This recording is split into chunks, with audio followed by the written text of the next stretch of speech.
এইটা একটু বড়, হ্যাঁ। আপনার বড় ছোট মাঝারি সব ধরনের মুরগি এখানে দিতে হবে। 3000 একটা সেট করবেন। বাই চান্স তার ওইটা আপনি খাওয়ালেন রানিং মুরগি, আপনার 16-17 দিন হলো, একটা অ্যাক্সিডেন্ট হলো, এই দায়ভার কে নিবে? 400-র মতো, হ্যাঁ। তো এভারেজ হচ্ছে আপনার 700। আসসালামু আলাইকুম ওয়া রাহমাতুল্লাহি ওয়া বারাকাতুহু। দেশ এবং দেশের বাইরে থেকে যারা এই মুহূর্তে আমার ভিডিওটা দেখছেন, সকলকে জানাই মাসরুল এগ্রো ফার্মের পক্ষ থেকে আন্তরিক শুভেচ্ছা এবং অভিনন্দন। তো আমি একটা কথা বলেছিলাম, বর্তমানে যে আমার রানিং ব্যাচটা চলছে সেইটার আহ, 1 থেকে 30 দিন পর্যন্ত আমি কখন কি মেডিসিন এবং কিভাবে কি লালন পালন করি সেই সম্পর্কে আপনাদের সাথে শেয়ার করব। আমি কতদিনে কোন ভ্যাকসিনটা দিয়ে থাকি সেটাও আপনাদের সাথে শেয়ার করব, এ কথা বলেছিলাম। তো অলরেডি আমি আমার এই চ্যানেলে 16টা ভিডিও আপলোড করেছি 16 দিনের জন্য।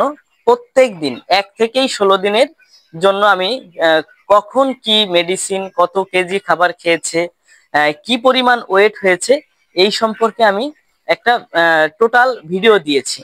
তো মূলত আজকে হচ্ছে আমার এই মুরগিটার বয়স 17 দিন।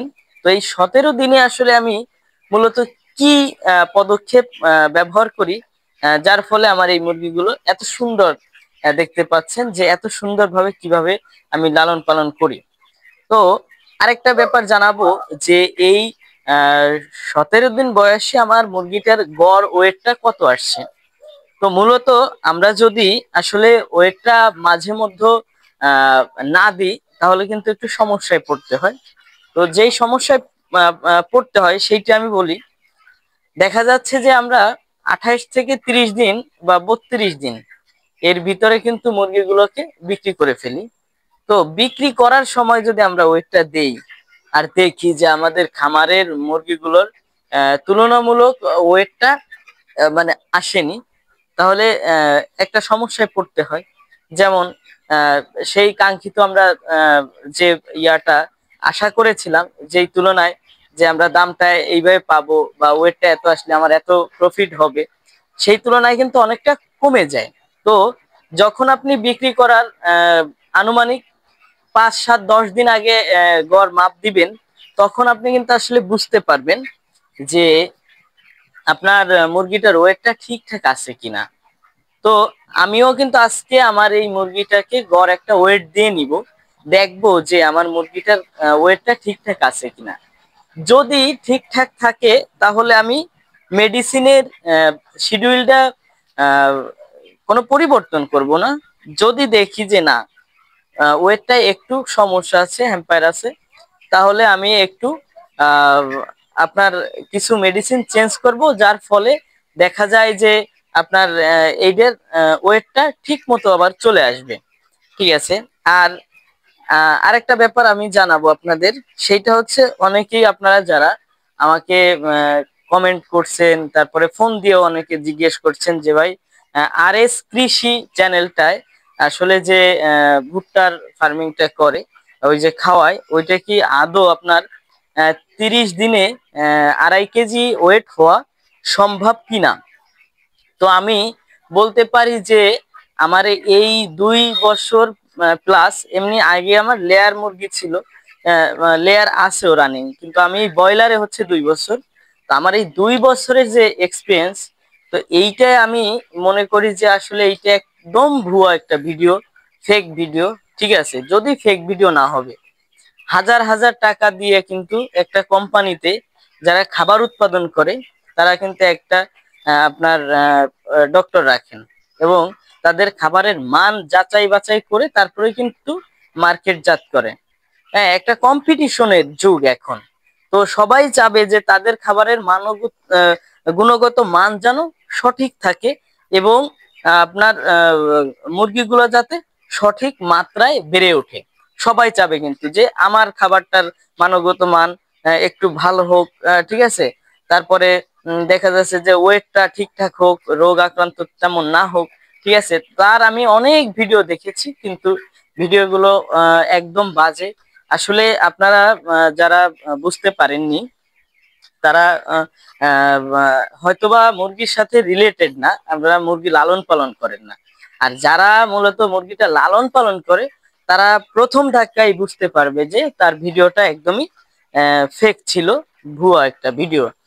সে কিন্তু আরো একটা মানে আইনের চোখেও ধরা খায়।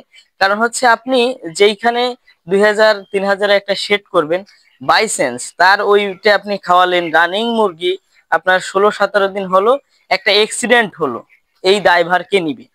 ঠিক আছে, কারণ তার তো রেজিস্টার করা বা ডাক্তারের কোনো পরামর্শ ছাড়া সে খাবারটা বানাচ্ছে। হ্যাঁ, মুরগিটা আসলে কতটা ঝুঁকিপূর্ণ সে কিন্তু ওইটা বুঝতেছে না। তো আমি তাকেও যদি আমার এই ভিডিওটা সে দেখে থাকে, আমি তাকে মেসেজ করব যে আপনি অবশ্যই প্রাণী যে অধিদপ্তর আছে সেইখান থেকে অনুমোদন আনেন, তারপরে আপনি এই ব্যবসাটা শুরু করেন। আদৌ এই ব্যবসা করতে যেন না, ধরা খেয়ে যাবেন। আর মানুষের ক্ষতি করবেন না, আপনি বিপদে পড়বেন। তো আমি এই ব্যাপারে আর বেশি কিছু বলতে চাই না। আপনারা যারা দেখতেছেন অবশ্যই আপনারা বুঝতে পারবেন যে আমি কি বলতে চাচ্ছি। তো আমি এখন কাজে ফিরে যাই। মূলত আজকে 17 দিন আমি এই মুরগিকে সকালের পানিতে, দুপুরের পানিতে এবং রাতের পানিতে কি মেডিসিন ব্যবহার করছি সেইটা আপনাদের সাথে শেয়ার করব। তো সকাল এবং দুপুরের পানিতে আমি কোনো মেডিসিন ইউজ করিনি, সাদা যে পানি ফ্রেশ সেইটাকে ব্যবহার করেছি। এবং রাতের পানি আমি এখনো দেই নাই। রাতের পানিতে আমি জিঙ্ক, জিসাব ভেট যেটা আছে জিঙ্ক স্কোয়ারের, এইটা অনেক ভালো কাজ করে আমি জানি, এই জন্য এইটা আমি দিব আজকে।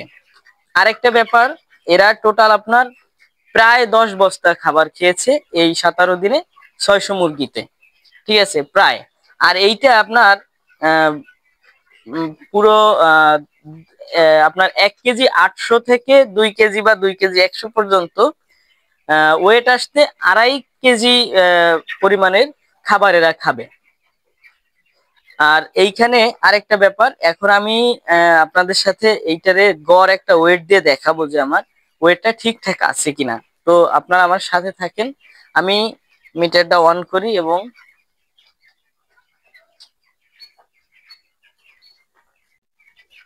তো অলরেডি আমি মিটারটা অন করছি। এখন আমি আপনাদের সাথে শেয়ার করব যে এর ওয়েটটা আসলে এই 17 দিনে ঠিকঠাক আছে কিনা। আমি জিরো করে নিব, এখানে এখনো মাইনাস আছে। হ্যাঁ, এবার আমি সব সময় আসলে তারা যে আরএস যে কৃষি আছে ওই চ্যানেলে কিন্তু একটা মুরগি মাপ দেয়। আসলে একটা মুরগি মাপ দিলে আপনি বুঝবেন না যে মুরগির ওয়েট ঠিক আছে কিনা। এইখানে বিভিন্ন সাইজের মুরগি মাপ দিতে হবে। দেখেন এইটা কিন্তু একটু ছোট, এইটা একটু বড়। হ্যাঁ, আপনার বড় ছোট মাঝারি সব ধরনের মুরগি এইখানে দিতে হবে। আমি 2টা দিছি, এর কম হলে 10টা মুরগি দিতে হবে এইখানে। দেখেন আমি কিন্তু এই যে এবারও একটু মাঝারি এবং বড় মুরগি ধরছি, 4টে মুরগি। তারপরে এই যে একটা 5টা, তারপরে যদি ধরি এইটা 5টা, আর এই একটা ছোট,